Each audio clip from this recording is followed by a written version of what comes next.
Guys, ngayon ang topic natin ay kung paano ikabit ang video okay player sa ating ginawang mini Roboke at ang monitor niya ay flat screen na TV. Kaya nga pala, bago tayo mag-umpisa, pa-subscribe naman at pindutin ang notification bell para updated kayo sa aking pang mga ipopost ng mga video.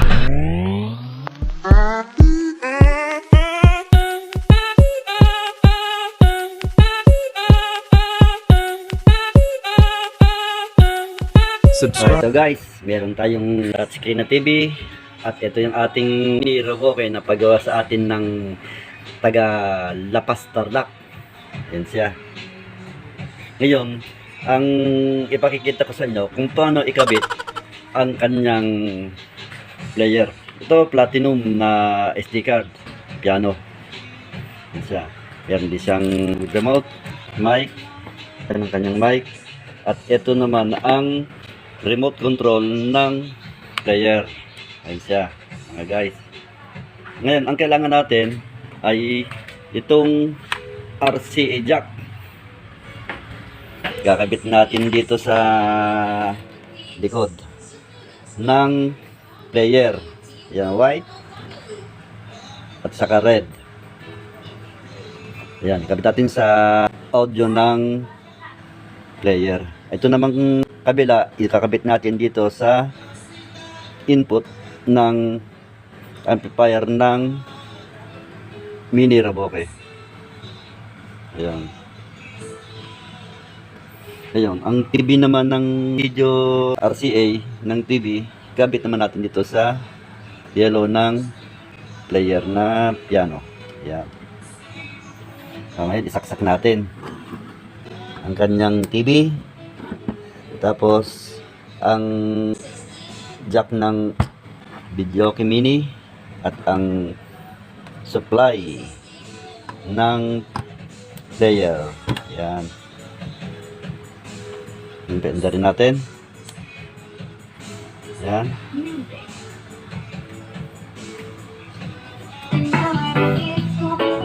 Basta rin natin ang TV.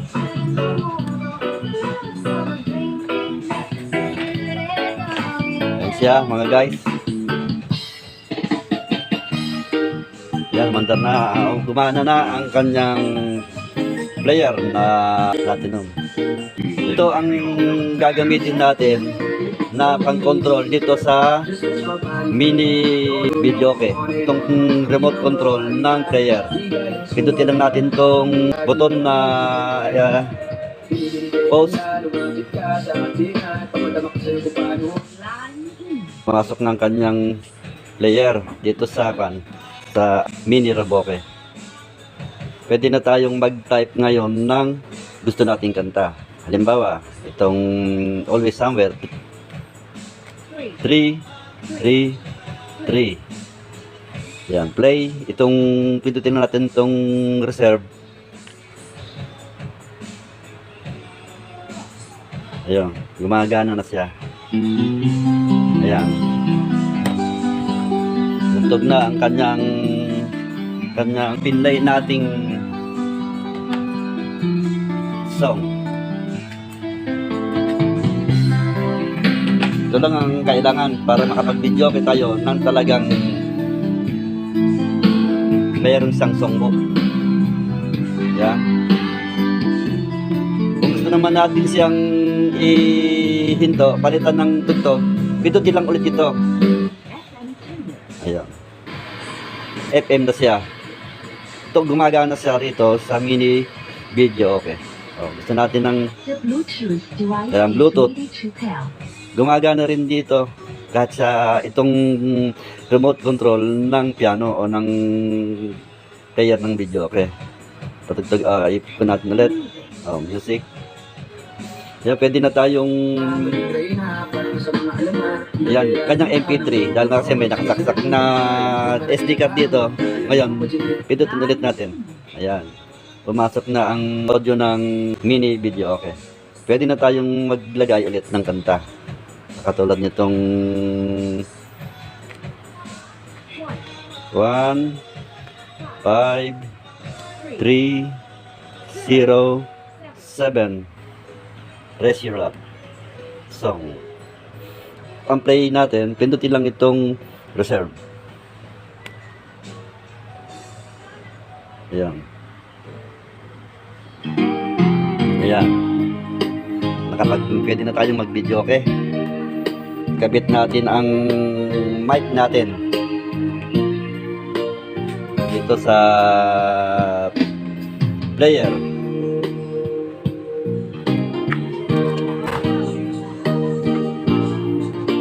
Ayan.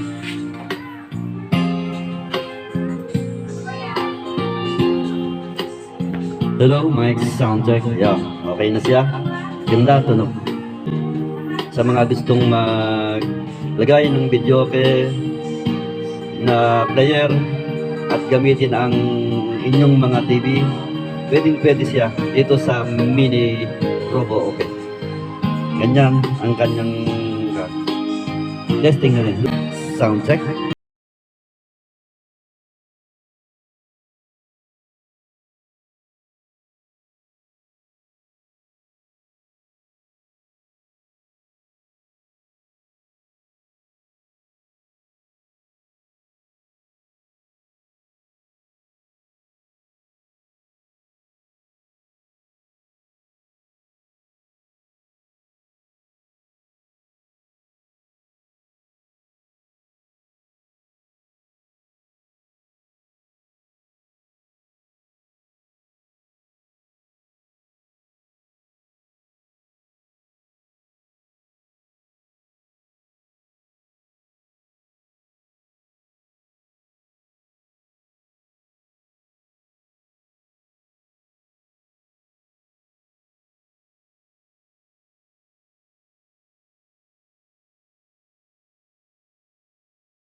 All my soul, putting walls in my pocket, pressing only love. Oh, Ayun, mga taas, hindi natin kaya.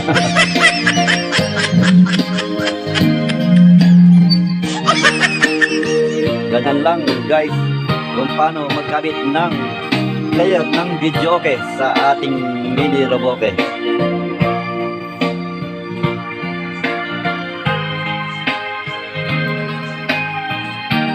May isa ka ng magandang video sa pambahay na inyong pwedeng kantahan. Pwede ka magpatugtog sa kanyang Mini Robo at mag-video. Ayan guys.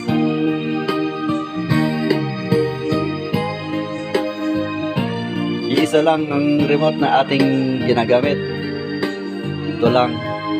Remote ng player ng piano o speaker na dati nung nakokontrol niya pati itong Mini Robo. Kayang-kaya ng control. Hindi na tayo, kahit hindi na natin to gamitin, okay na okay siya. Kayang-kaya na itong kontrolin. Ayan. Ito, pwede rin tayong mag-video dito kahit hindi na gumamit nitong player. Pwede rin itong mic niya isaksak dito sa amplifier.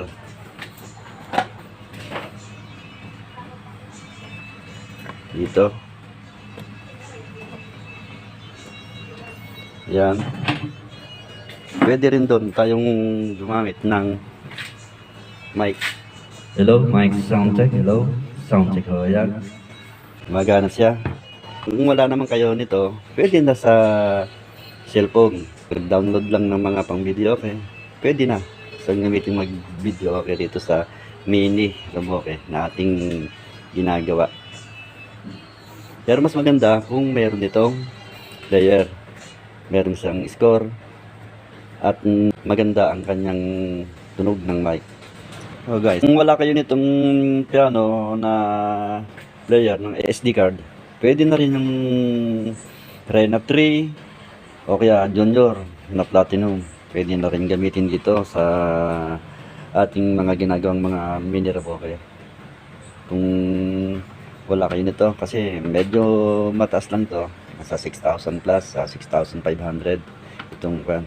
Hindi katulad ng mga Junior, medyo mababa lang, may 1,000 plus lang o hanggang 2,000 plus inaabot. Pwede na siyang i-connect dito, gumamit ng monitor na TV na flat screen. Lahat siya available siya rito sa ating mga ginagawang mga mini Roboke. So, ayun guys, sana may natutunan kayo ulit sa aking ginawang video.